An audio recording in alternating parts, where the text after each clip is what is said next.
Well, hello, everybody. So, I have a few things I would like to talk about today, which is learning about your personal finance. So, we're going to plan for a successful money management. All right. So, I look forward to seeing you guys in about 30 seconds. Just hold tight.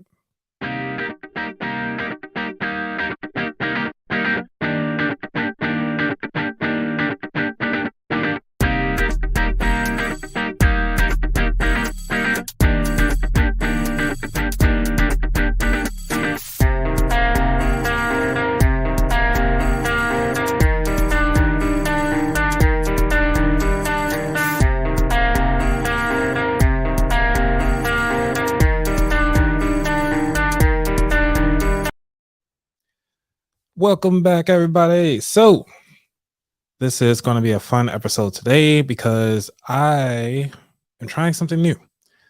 So to let you all know that I do shop at the thrift store on the weekends, and I actually do go inside the book area so I can find some cool books that I could obviously educate myself on and actually try to bring in some new ideas or bring in a different way to convey financial information.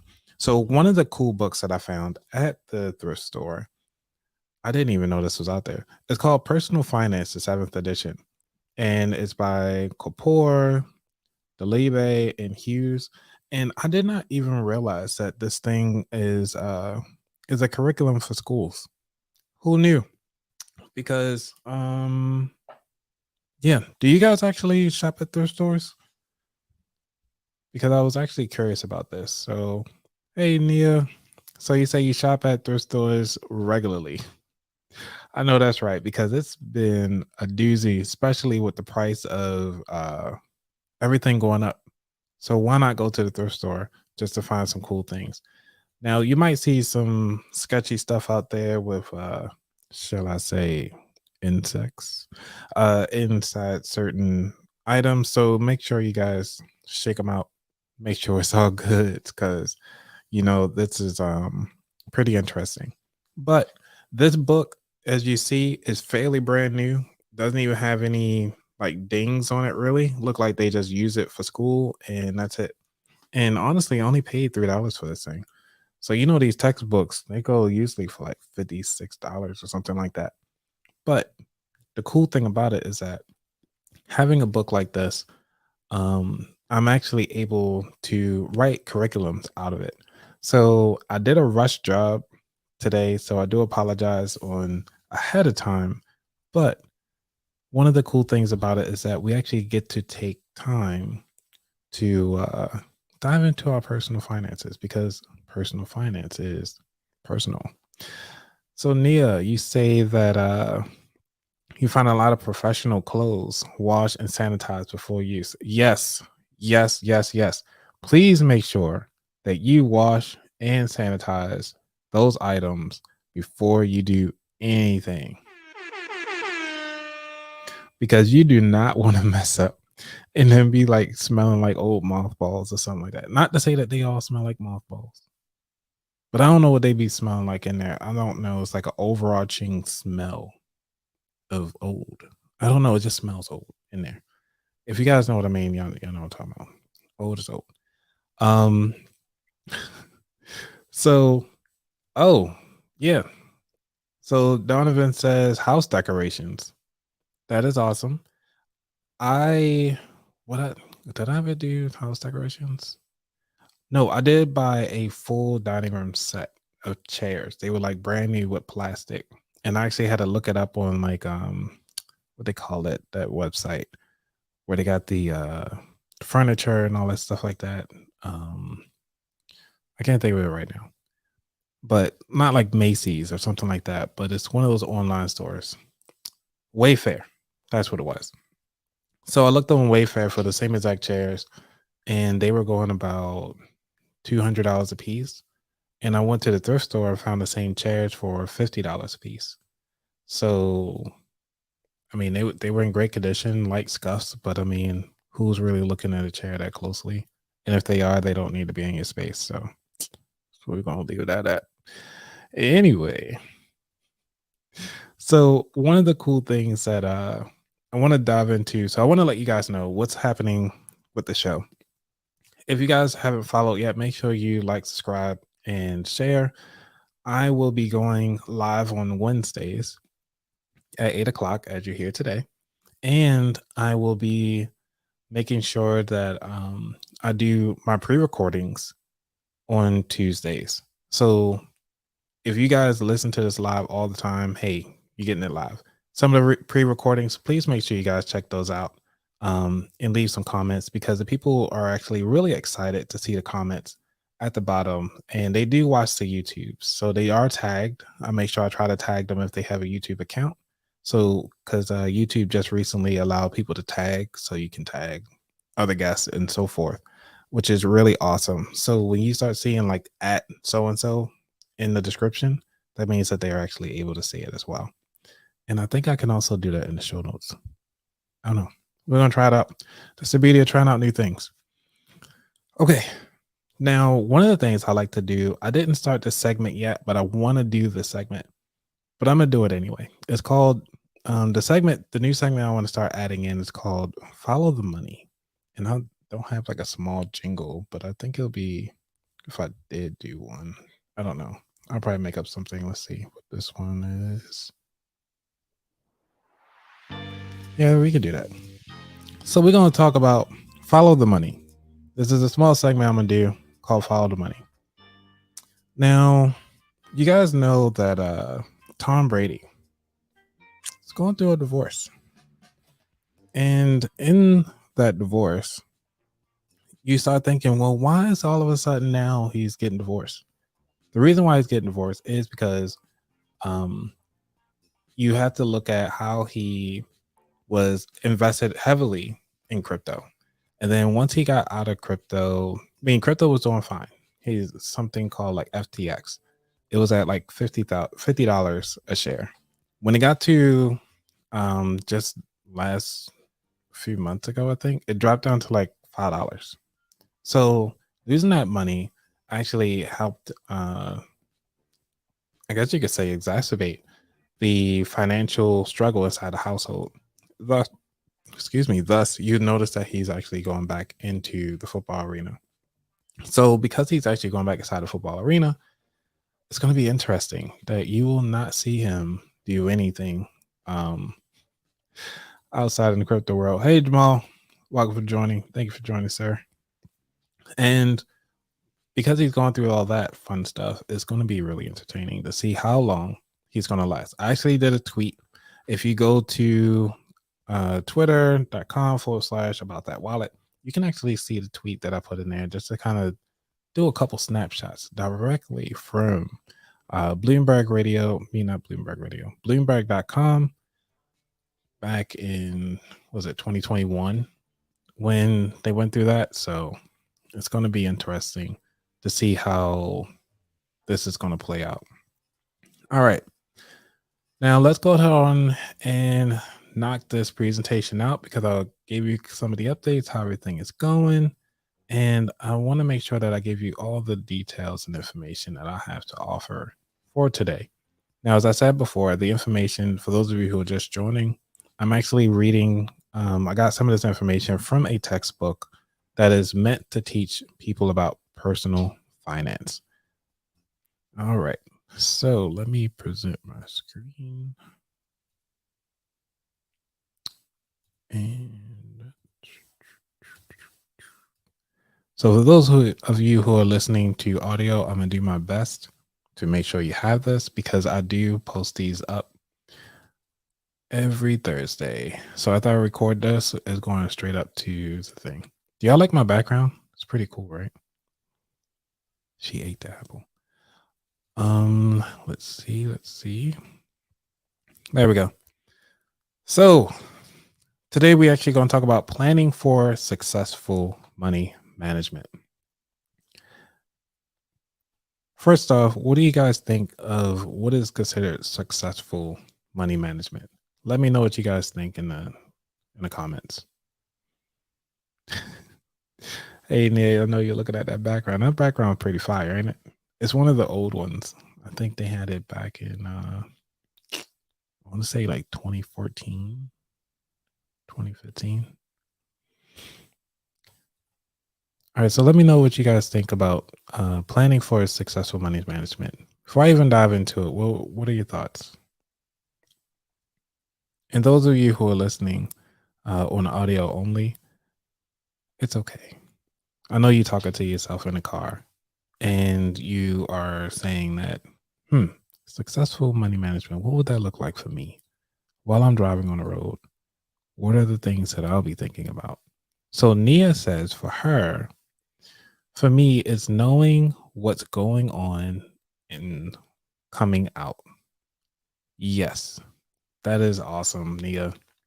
Let's give you a round of applause because I like that for you. You know what you're talking about.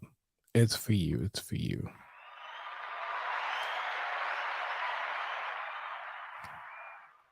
All right. Donovan says money management is most likely the key to either early retirement or retiring at 75.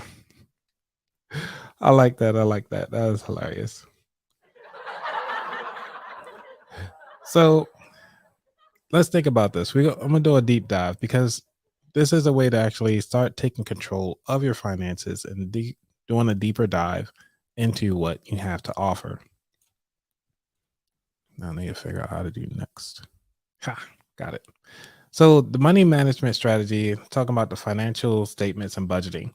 So today I'm gonna try to go through some of these cool things here, which is delete that out of there.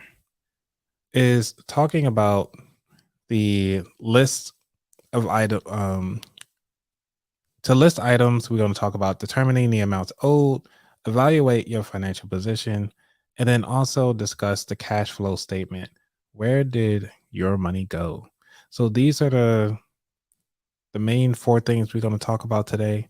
And keep in mind, you know, personal finance is personal, so it's all going to change for everybody. But we also might add in some 3 things.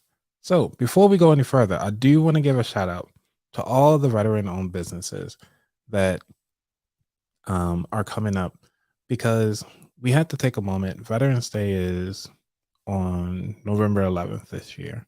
And I want to take a moment to identify those people who have fought for our freedom. And sometimes we don't take enough time to actually honor their contributions to the lifestyles that we are able to live and to provide for them going forward. So I want to make sure that we all take a moment to initiate some of them. These are some of the feedbacks that I got. But if you know any veteran owned businesses, please comment below. So the first business is DFD or Debt Free Dad, which is promoting financial literacy. You can find them on YouTube and TikTok at Debt Free Dad, or you can find them on IG at Official Debt Free Dad. Name is Marcus Weeks. He is an Army veteran. Go Army. Now, the next one is CSS, which is an IT company. Serenity, which is an assisted living. And Beachbound Condos, which is an Airbnb by Donovan Jones. Phone number 443 783 0347. Now, I actually had Donovan Jones on this season, not this season, but on this podcast talking about beachbound condos. So if you guys want to dig a little bit deeper into what he's all about and what is beachbound condos, go ahead on and make sure you search beachbound condos and about that wallet, and this episode will show up. The last one that I have is Invictus Technology Solutions, which is an IT company. You can find them on the web, invictus.us.com. So it's invictus.com. And their phone number is 541 673 4870. All right, so we do have some veterans here inside the chat. Awesome. Welcome, welcome, welcome. And again, thank you all for your services because we would not be here without you.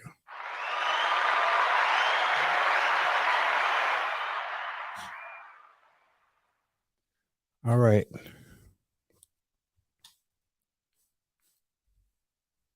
So let's get back to the regular scheduled program.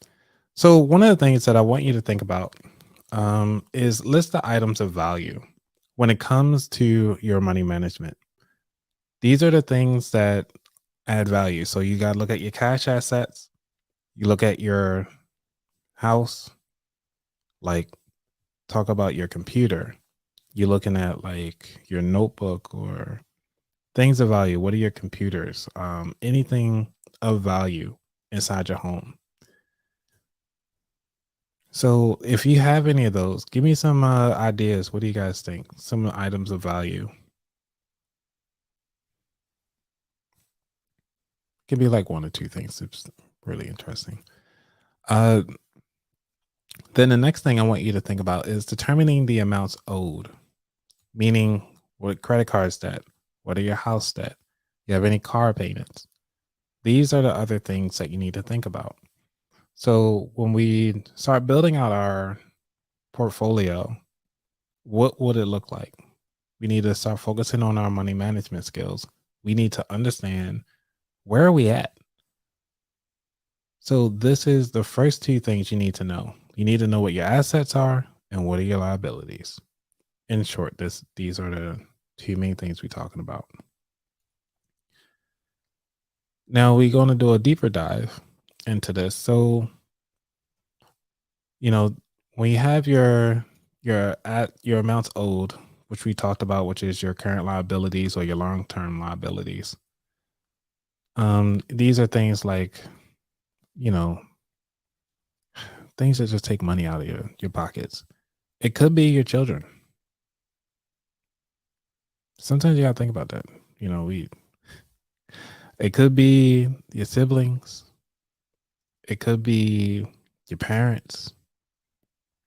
I mean, for especially for the people who are Gen Zers, you gotta think or Gen X really. The Gen Xers have to take care of their parents, and sometimes they taking care of their children at the same time. It's crazy. Hey, mom. So you say jewelry? Yep, jewelry is definitely an item of value. Um, Now could it be a liability? I don't know. You gotta buy that insurance sometimes, and that insurance you got to pay for annually. So these are kind of the things you got to look at too, because sometimes your assets can become liabilities. Okay, it's always your children. Yes, your children can be your liabilities. Sometimes your long term liabilities. I don't know. Oh man, mom, you all right? Nia says your inability to say no. Ooh, ooh. Okay, Nia, you got to talk a little bit more about that inability to say no because that could actually be a liability in some ways that you don't think about it because your liability could be something that you utilize on a day-to-day basis, but also the words you use and allow people to come inside your space and telling you what to do and telling you how to use your own finances and how to use your own budget, and because they're not understanding that personal finance is personal. So Donovan, you said liability or vehicles. Now, one of the things I want you guys to think about too is that have you ever thought about it that all the things that you like are liabilities? Let's take a moment about that. The cars we drive, they consider liabilities. People like to live in fancy homes. Those are liabilities. People like to have kids. Those are liabilities. Like to get an education. That's a liability. I'm still paying those student loans.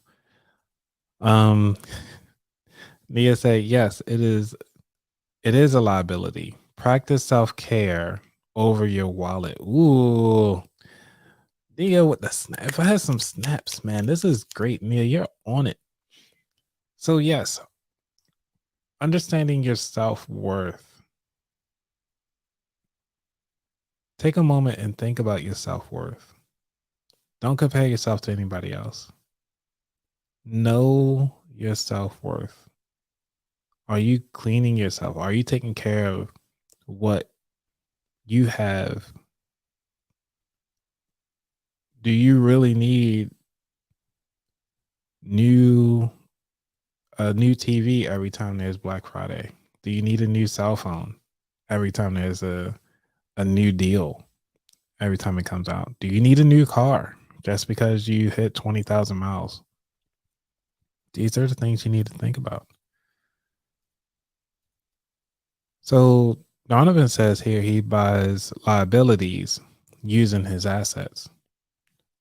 That is one way to do it, but not everybody isn't there. And that's usually the way that they try to say, or I think it's mainly a mind trap. But these are things that you want to think about too. Yes, use your assets to buy your liabilities. That is the way to go. But you also have to think about the risk as well. So we got to think about that. Now, I have here two equations. One of them says assets minus liabilities equals net worth. I'm going to say that again for those of you who are listening to the audio. Assets minus liabilities equals net worth.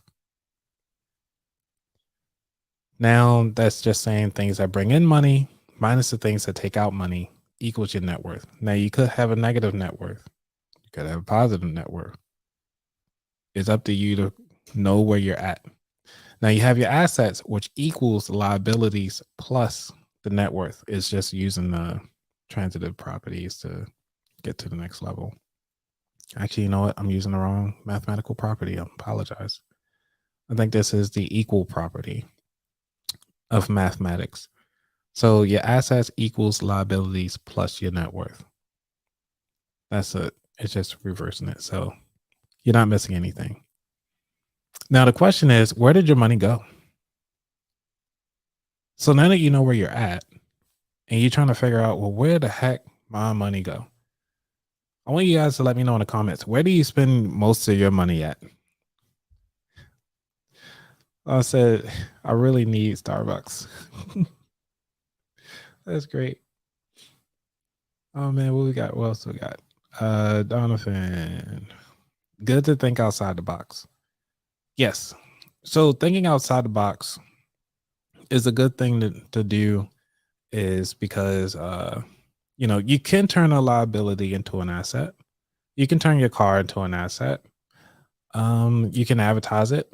You can put it up on Toro. You can, or not Toro. Toro is a platform that allows you to rent out your personal vehicle. So you can turn it to an asset.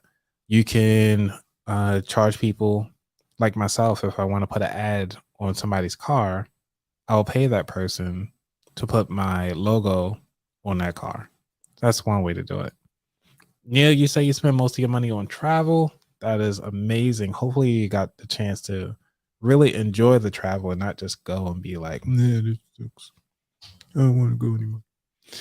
So, and travel with some good friends, have some good drinks. So, let's get moving. Now that we trying to figure out where our money went, I'm gonna leave this question. Well, I got a few questions here. So, the first one is, how does a person's life situation affect goal setting and amounts allocated for various budget categories? I'm going to read that again. How does a person's life situation affect goal setting and the amounts allocated for various budget categories? Nice. Nia, so you travel with friends or solo? That is awesome. Solo trips are the best ones. I had so much fun traveling solo. Um, I went to I went to Alaska with one of my friends. I went to Trinidad and Tobago by myself. I always went to the movies by myself. Um, yeah, just going solo is so great.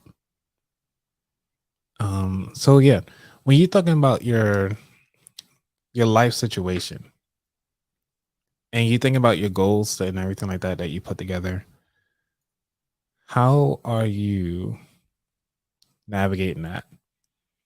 Because for me, I can tell you this. A lot of the clients that I've helped, when they talking about, oh, I want to save money or I want to pay this car off or I don't have any money, I have to sell my car. I tell them, well, let's take a moment and let's set some goals. And what will it take for you to get this taken care of within the next 3 months? What will it take for you to pay this off? So if this is a Black Friday is around the corner and you say like, hey, it takes this is I don't know, a $2,000 TV. And you go buy this on your credit card and let's just say they gave you a 6 month zero interest for this TV. So at $2,000, then you walk it backward. Okay, if you want to pay this off in 5 months, you take $2,000 minus being divided by 5. So you take 2,000 divided by 5. That'll get us 400. So you'll need $400 per month to pay off that $2,000 TV. Now, this is something you need to think about. So, like, think with the end goal and think about what do you need to do today to reach that goal. These are the things that you need to start thinking about when you are planning long term and how your amounts allocated in your budget to achieve those goals. If you want to achieve a $2,000 TV, you need in 5 months, you need to put $400 a month away to get that TV outright. So, Donovan is saying, this is one of the reasons why he grinds until he's like 30 to 35. These are his suggestions. And then he also said, then one should have it figured out for kids and wife and living loose. See, these are the things you need to think about. Do you want to live loose? Do you want a child? Do you want to have that beautiful marriage? Do you want to have that big wedding? Are weddings even that important to you? That's something you need to think about. What is something that you're excited about for yourself? Now, you know what? It's been a while. It's at 8:30, 30 minutes in. It's time for drinks. If y'all ready for drinks, please put drinks in the show notes because I'm ready. I think I am ready. I even went to the store yesterday because I didn't win the lottery. Y'all didn't win the lottery. Man, if y'all won the lottery, y'all in the comments, please let me know. Donate. Use my Cash App, $, which is about that wallet. I take donations. Are y'all ready for drinks? Nobody ready for drinks? All right. Well, let's see. We gonna get some drinks in here. I think y'all ready for drinks. Yeah. All right. Mom's ready for drinks. There we go. I know somebody was ready.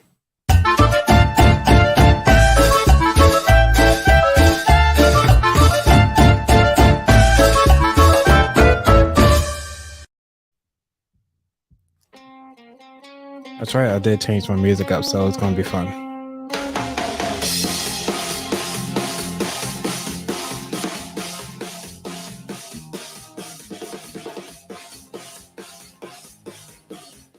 All right. So what I got today, I'm actually cheating because I didn't feel like doing anything. So I'm doing Smirnoff. I'm doing a light, I guess you could call this a heavy mimosa. Because, Smirnoff just add vodka to anything. I guess they call these screwdrivers, I guess. I don't know. So what y'all drinking out there today? We gotta think about this music anyway.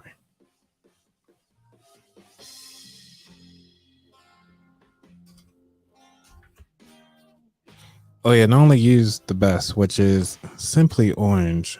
This one is with pineapple, so I guess you could just add vodka to anything.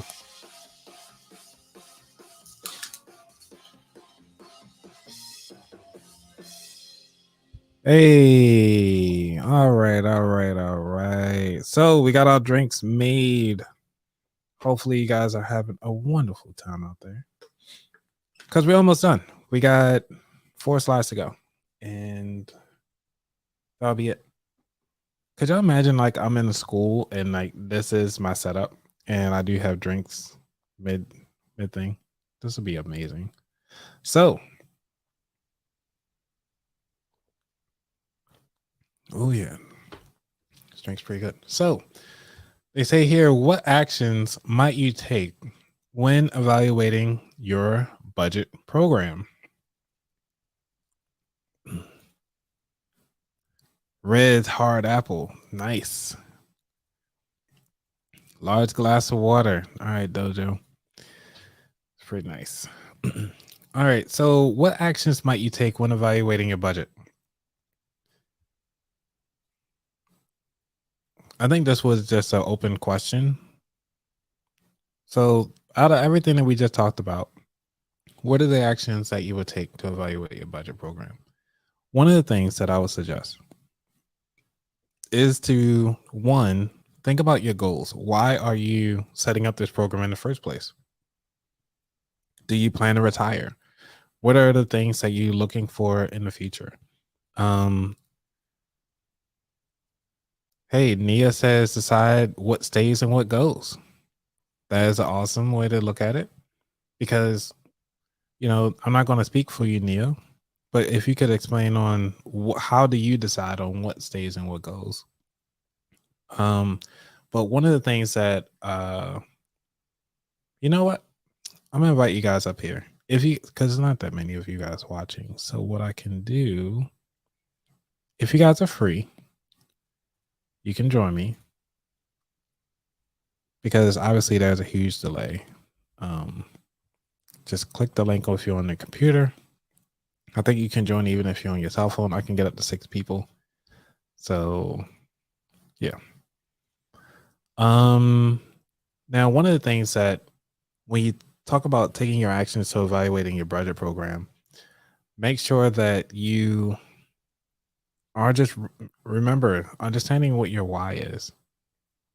Why are you doing what you're doing? What are the things that are keeping you behind? What are the things that are moving you forward? You need to start thinking about those actions. I mean, thinking about those things and then the way how you take actions is determined on how to get things going. Hey, Nia. Hey. How's everything? Good. How are you? I'm doing well. So, if you could just share a little bit about yourself. Well, hold on. Let me turn my light on. All right.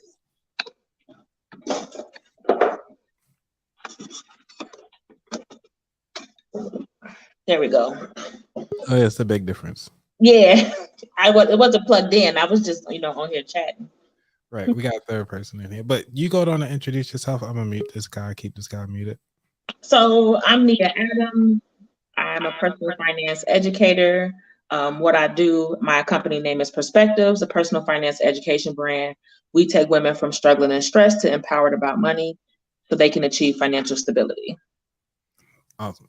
I love that. You know what I'm saying? Where's what's the name with the Rakim. we'll give you the air horn. Yeah, Rakim. Well, yeah, we'll give you the air horn for that one. You did it awesome. Hey. Awesome. We got Dojo in the house. How you doing, sir? I'm gonna unmute you right quick. Can't unmute because you chose to mute themselves. All right, well, you chose to mute yourself. There you go. Well, I'm here. Can you hear me? Yep, I can hear. Oh my goodness. How are you guys doing? Doing good, sir. Doing good. Good. How about you? I'm doing well. Doing great. Yeah, everything is going well. Just enjoying the show today. Awesome. You want to talk about what you're all about right quick? Yeah, sure thing, man. So I appreciate you bringing me up. As you said earlier, I do own an IT company. Well, we've been in business for about 3.5 years now. We've got a couple of contracts in the DC region, Baltimore region, and also have owned 7 condos in Ocean City, Maryland, and that went well for Airbnb. And just recently started the construction for our first assisted living facility. So that's been great too. Just continuing to push towards the early retirement, Yep. And mom,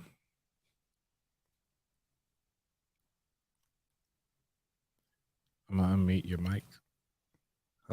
Well, you gotta unmute it yourself.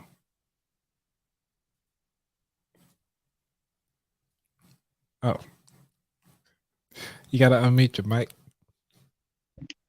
One thing at a time, just minor details. Right. Good seeing you, mom.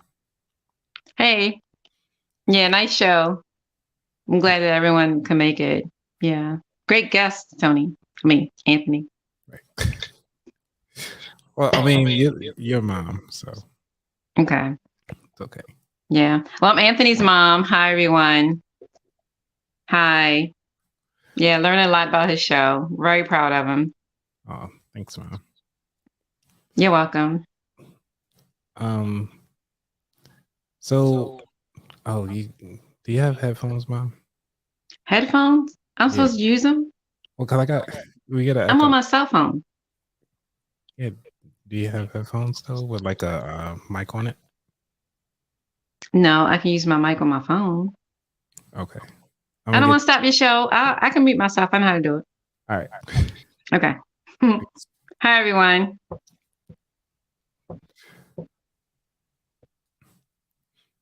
All right. Sorry about that. So, we were talking about what actions might you take when evaluating your budget program.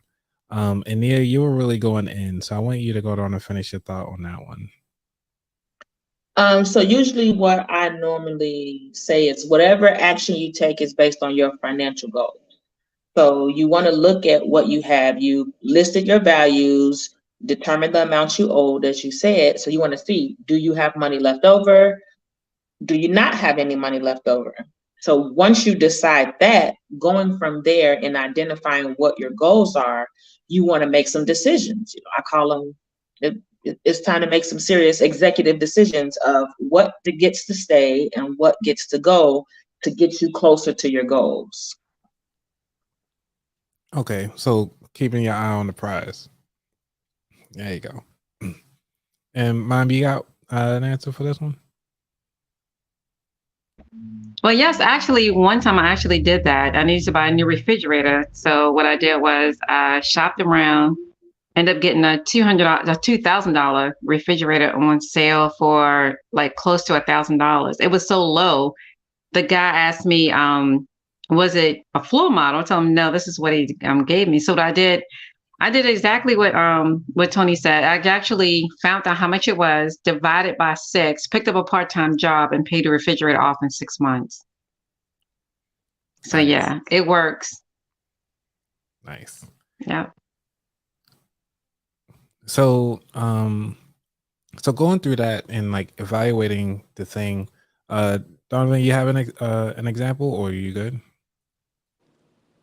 I don't really have an example per se. I think it was already sort of stated that goals have to be first, in my opinion, and maybe that'll change as I grow and learn more business, practices. But as far as right now, I think goals are like the top of the piece that needs to be evaluated before you do anything, because you have to know where the finish line is at.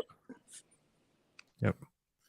Now, one of the discussions, Nia and I were in a chat just Monday talking about the struggles, and and because this is one of the things that a lot of people struggle with their budgeting, and it's not just the budgeting, but understanding there are no limitations. And one of the things inside our community is that we get told no so many times that we wind up just stretching ourselves just because this one time, hey, we've been told no when we were kids. We've been told no when we become preteens. And then when we become adults, it was like, you know what? I'm gonna go on and buy myself a Big Mac of fries. You know what I'm saying? I deserve it. But are those our fitness goals? Like, are we taking away from our fitness goals, our financial goals? Are we taking away from any of those things? So I guess my question would be is, what is the struggle that we have in our community to kind of maintain our budgets? Anybody can go first. Okay, I will say I love Coach purses. I love them. And what I'll do is I will wait until that's my weakness. I see a new bag. I'm like, I gotta have it. I gotta have that bag. But I've learned to basically wait until it hits the outlet sometimes, But sometimes I feel that I work hard. I deserve show for it, a little bit. But then I look at my goals and, like my budget and how much it costs. So sometimes I'll save it or just, keep watching it. But yeah, that's my weakness, my Coach bags. Nice. Okay, I'll go. I think that some people struggle with finances as a whole. Like it's not just their budget. They're not good with numbers or they don't understand it. So a lot of times they block it out or they avoid it or they just don't even start the process. Or it's like some people don't like to go to the doctor because they have a fear of what the doctor is going to tell them. I feel like a lot of people do budgets the same way. They have a fear of that budget's going to tell them that they've been living above their means. They've been spending money that they shouldn't have been spending. As a personal finance educator, I say all the time, I'm here to stick up for budgets around the world. The budget is just a messenger. Like it is not their fault. They did nothing wrong. They just trying to tell you what you need to do. Exactly. Yeah, that's it. And so I feel like a lot of people they have anxiety around their finances and around their money, so they tend to just avoid it and just keep pushing it to the back burner till it becomes an issue. Right. So I guess it's my turn. So I guess there's nothing wrong with I guess what I'm going to say is it's very important to sort of feed the ego a little bit from time to time. So if you're developing a website and you're trying to budget on how much you want to spend on that, once it's up, go ahead and like show it off and have a good time with that. And the same token can be said for if you're developing like I'm doing the assisted living. Once you finish the whole just starting the LLC, just doing that, just celebrating in some sort of small way. And then as your goals start to becoming bigger and more aggressive, then have bigger celebrations. That way it keeps you intrigued, and the larger your celebrations are, the larger you can see yourself getting towards retirement. And there's nothing wrong with holding back on certain things. That way you can actually fulfill the larger goals, in my opinion. That's something interesting because my celebration's always been the same. It's like if I lose 5 pounds, I'm gonna still go get myself a personal pan pizza. Like that's my celebration. Well, that's the thing too. I always say, if you have to put some truth in there too. Like, okay, you have to actually break the cycle and like break whatever you're trying to go after. Like if you're trying to go after and you want to build something, you need to figure out how many ways it can fail and figure that out first and try to break what you're trying to build. If you can break it at your level, then it's not strong enough yet. I like it. Interesting. Anybody else got anything to say on that one? I agree. That's one of the things I tell life is short. Get the Uber Eats. So like I'll explain what I'm saying. I tell my clients that because like I had one client who she loved, like that was her pastime. She came home every day, sit on the couch and decide what she's getting on Uber Eats. But it was killing her financially as far as her goals. So I would tell her maybe, okay, give yourself once a week, like he said, you gotta feed the need sometimes, and going from 0 to 100 is not realistic. So you do have to be realistic, but you got to still like start to flick that switch, start to make that change, and make that mindset shift. Nice. Mom, you got anything?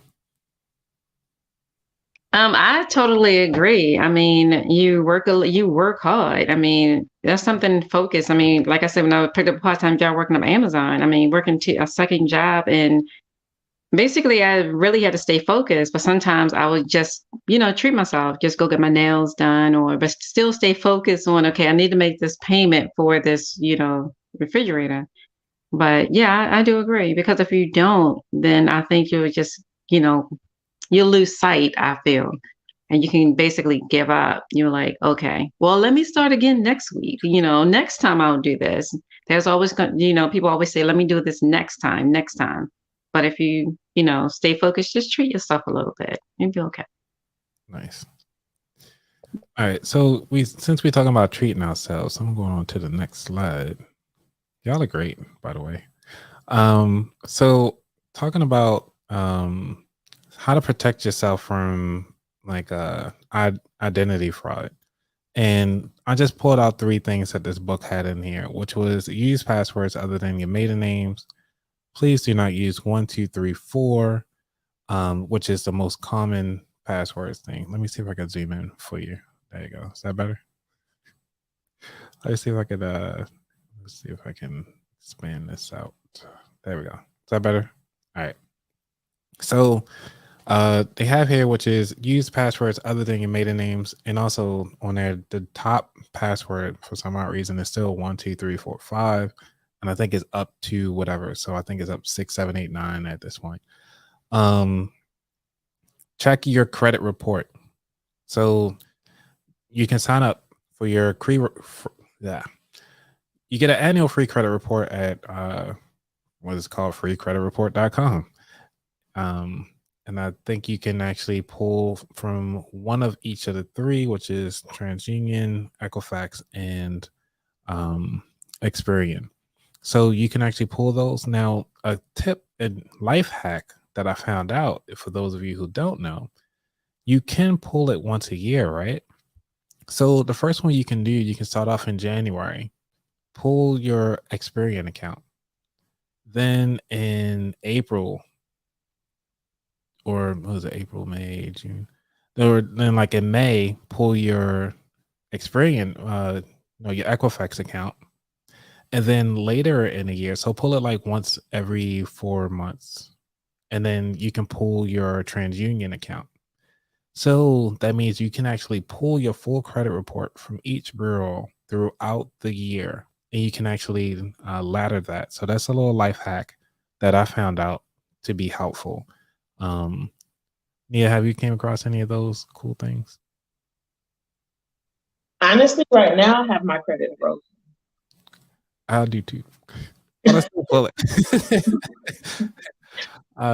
Yeah, we can talk about that. And then because what goes to the very last one, which part of the freezing process, which is remove your name from mailing lists operated by credit agencies and companies offering credit promotions. So I talked about the top 3 as far as Nia talked about the frozen option to freeze your credit. Well, Nia, can you talk a little bit more about that? So essentially, I have my credit frozen with all 3 bureaus. And if I want to apply for any credit, I have to call the bureaus and have them unfreeze it. And they'll normally unfreeze it for like a week or like 5 days, or you give them a time period, and then it'll freeze again. So the goal is for nobody to be able to apply for your credit. I mean, to apply for credit in your name during that time period, like while it's frozen. Got you. Because I use so I do all 3 for that purpose. And the cool thing about it is that Experian, I love Experian. They make it so easy.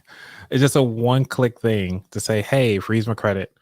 All right, cool, you're done. All right, freeze it back. Like, it's just a one-click thing. They used to charge $5, and I pay $5 every time because they used to charge $5 to freeze it, $5 to unfreeze it. And I used to pay that quite a bit, but that was the extra leverage for me not to unfreeze it, was because I had to pay. So Donovan, you've been around the block for a minute. What's your thoughts on freezing your credit? Well, I'd say that credit is literally like probably like the third. Well, it's in the top three of most important things when you're developing yourself to be able to buy things that you effectively can't afford. So it's important to make sure that your credit is in tip top shape. One, and then after you get there, you want to make sure that it's actually secure. And I've had some hiccups in my life, and it seems like I've learned the hard way. So I believe that freezing your credit is very important. It could be, a nuisance sometimes when you have to apply for other things, such as like when I had to apply for construction loans. But nevertheless, I don't know any other techniques other than hiring somebody to do it for me, and then learning how to do it myself through people like yourself. But it is useful, and it is necessary as well. That's all I can say about it. All right, Mom, have you experienced freezing your credit? Yes, Tony, I froze my credit. Yeah, because I think I was all your fault. Okay, yeah. Well, yeah, I don't know. Tony, but Mom, freeze your credit. You freeze your credit. I was like, no, I ain't freezing my credit. Mom, freeze your credit. Freeze your credit. Anyway, so I listened to Tony and I freeze my credit. My credit is frozen. Good. But no joke, but it's good. I'm telling you, I froze my credit. It was funny because I was in Macy's one day, and I just overheard a woman because in Macy's they always ask you, "Hey, do you have a credit card?" And you were like, "No." So they asked this woman, "Hey, you have a credit card?" The woman says, "No, my accounts are frozen. I'm not going to unfreeze them." So yes, yeah, my account is frozen with all three. There See, you I learned well. All right, I give you a round of applause. I get applause. Thanks, Tony. You're welcome, Mom. So one of the things that we always talk about the top level, the top three, but there's also sub levels to that as well. So for those of you who want to block your credit even further, there's one called Sage Stream and LexisNexis. I'm trying to look back and forth because I believe I froze mine on both of those, the secondary ones. And I didn't go any further because it was just too much work. I didn't feel like digging that far. But the other two, like Sage Stream and LexisNexis, those were pretty cool, and they will freeze your credit for 5 years. There is like no unfreezing them. They just kind of freeze it. That's it. But you can still unfreeze your TransUnion and Experian and Equifax, and it won't impact it too much. It's just that it's going to be a little bit harder for them to report. I think there are about 10 additional companies that feed Experian, Equifax, and TransUnion. If you look into try to freeze all of those, will take some digging, and I'm gonna have to get you that list, get everybody that list. Just give me a moment. I have to dig it up. Not right now though, but because short on time. But I just want to let you guys know. All right, look like we got an extra person in here. Hey, we got Mac. Hey, Mac. Hey everybody, I've been in listening. I was just on another link, so I guess I was just hearing. Okay. Yeah. Can you tell us a little bit about yourself? Retired Air Force. I'm government contractor now. Been retired about 10 going on 12 years. Just trying to get my foot into doing a little bit of real estate and a couple property investments, multi families. Yep. No single families. And also trying to do another little business venture with some media streaming devices and stuff like that. So that's pretty much what I got going on. Well, first off, I want to say thank you for your service. Thank you. And since I've been highlighting some veteran businesses today, so we actually have the funny thing you talk about getting into know about properties. Nia, I'll let you go on and run that one. So Nia, go on and shout out your book, please. So I have a book that just launched in October called Life is Short by the House. It's basically the ultimate guide to prepare for home ownership. A lot of people go into home ownership not really knowing the process, or they only work to repair their credit. The book talks about how to prepare your finances as a whole to make sure you can buy a home you both love and can afford. There you go. Say Nice. say less. Put the title in the chat, and I'm gonna support and learn. All right. So can you say it one more time, Nia? Because I have the digital copy. Yes, Life is Short by the House, the ultimate guide to prepare for home ownership. I think I could put it in chat. Okay. At the house. I could probably copy and paste it. Just put it in the private side, and I'll copy and paste it over. Life is short by the house. No. I'll just say buy it now so I can stop. Let's see. Good enough? We can add some more. Gotta get your whole name in there though. So well, Mac, one of the things that we're talking about, and thank you again for actually watching the show and following on through. So we're talking about freezing credit and everything like that as we move forward with our lives and understanding these financial management. Oh, that's not actually the end of all my stuff that I had. Okay. So, I mean, that was really it for as financial management, but that's what I had prepared. But I'm always open for full conversation because one of the cool things about financial literacy and actually financial management, which is the most important thing, is that we all fall victim to our self emotions and stuff as well. And one of the cool things that I have to say, I do appreciate everybody that's on here for providing their expertise in their own lifestyle, because personal finance is personal. And who's to say that you're not a professional in understanding your own finances?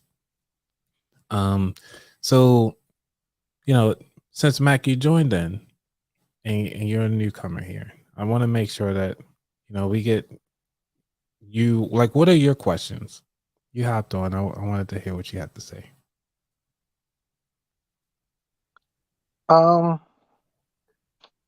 So I guess one of the questions I had was, I heard you guys talking about uh, freezing the credit.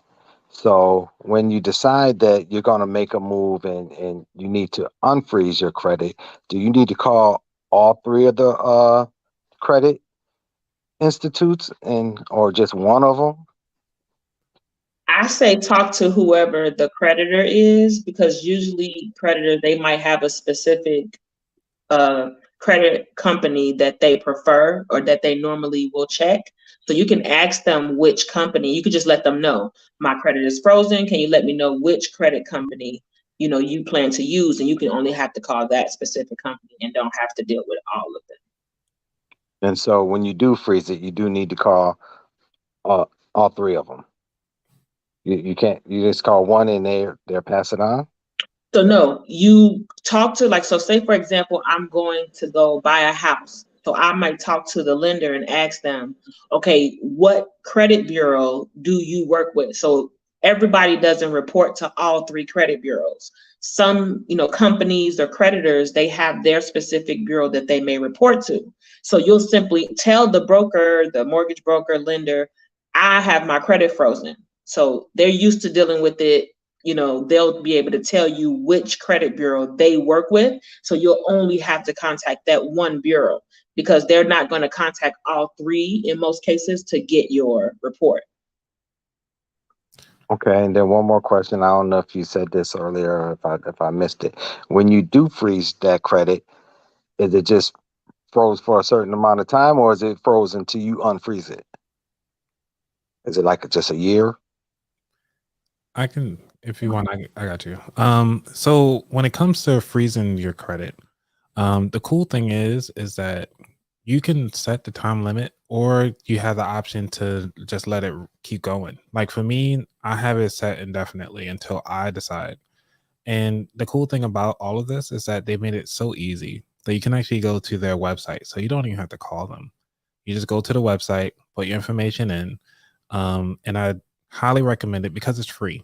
It's free now. It used to be $5, like I said, but it's free now. So you just go to the website, create your account, and then they're going to try to upsell you, but always tell them no. And then each of the websites, I think the only one that puts you at a different portal to freeze your credit is, I think it's TransUnion, because Equifax you can do it within the portal. TransUnion, yeah, I'm not going to show my website right now. Let me see if I can sign in, because I can show you, at least for Experian. I love that page. It's great. But the cool thing with them is that everything is directly on their portal. You don't even have to sign into anything additional. Nice. Okay. Well, thank you both. Oh, you're welcome. I mean, we're here to answer questions. Mommy, got any questions? Because I know you like questions. Nah, not at the moment. Only thing I have a question about is when you said the second level of freezing your credit. Yeah. I mean, I guess yeah, you can let me know about that one. The two other ones you said, the second level of freezing, yeah, that would be good. Oh, you have to go back. Well, do some research, get back. Oh no, I could tell you the ones that I use. Okay. The ones that I use is You got to mute. yeah, Mom, you got me. There you go. So the two credit union, the credit companies that I go to, or things that I use is Sage Stream, SAGE Stream. And I'm gonna pull up their website right now so I can share, so everybody can see this. Cool background, right? Let me go back. So Sage Stream LLC, like these are all private companies. These are not even owned. So this is actually owned by LexisNexis. And you talk about the security freeze. So I signed up for the security freeze. They send you a mailer. You go through the portal, put in your information, and then you just say, hey, I request a freeze for yourself. And the cool thing about it, they'll just send you a freeze and that's it. And you get a mailer that says, hey, you put us down for freeze, and then that's it. So even though it's LexisNexis and Sage Stream, they look like they bought each other out. This is interesting. Can I add a tidbit? Yeah. So LexisNexis, think of them like the information shopping mall. They collect every single piece of information on you they can. You applied for anything when you were 15, LexisNexis got it. Like any court records, the court doesn't report directly to the Bureau. LexisNexis is reporting that information to the Bureau. And you can dispute information from LexisNexis and request your report from LexisNexis the same way you can from the credit bureaus. Right. And so how we were saying, like protecting your identity, you can opt in and opt out here as well. So it looked like, because before in the past, when I did mine, I think I did mine about at least 5 years ago at this time. So I think it's time for me to renew it. But it looked like LexisNexis bought out SageStream. That's interesting. So when you talk about these acquisitions, and like I said, these are private companies. These are not even federally regulated companies. They just like, hey, we can collect information for you for a couple of dollars. And then the government be like, okay, thanks. And then we'll pay you to collect this information on the citizen as soon as you're born. It's great. So this is one of them. It looked like it's a one-stop shop now. So you can even do disputes. You can block for identity theft. So I highly recommend for the second tier to just do this one-stop shop. Because that's what I did. And like I said, they send you a mailer to confirm everything is in writing. Does that help, Mom? Yes, that helps. Thank you. Welcome. All right. Anything else while we up here? Well, I was gonna just say one thing, and I think a lot of folks that, how do you say, I think the biggest thing for any sort of like goals, right, and financial literacy and understanding of anything is that people are quick to say that they don't know where to get information or know how to obtain it, or they think that their credit score is so bad that they can't pursue things, right? Or they don't know where to get the funding from. There are so many ways now. It's 2023 is knocking on the door. There are so many ways to get money with actually not even touching your credit at all. And I just realized this the last 2 years ago. So effectively, I would say that platforms like yours, Anthony, are very powerful because, individuals can come on here and get this amazing information and then go out there and succeed and get loans for 25,000, or so at a decent rate to buy their first condo, like I did. And then you utilize the money that you get from Airbnb over 4 or 5 months to have down payment money for your next condo, and then the snowball just continues to roll. And then, but yeah, you're like your platforms are great for individuals that are just starting out. And heck, I applaud you, good sir. Well, thank you, sir. I greatly appreciate it. Yeah, put the deep voice on. You know what I'm saying? Yeah, appreciate it. Oh man, that was great.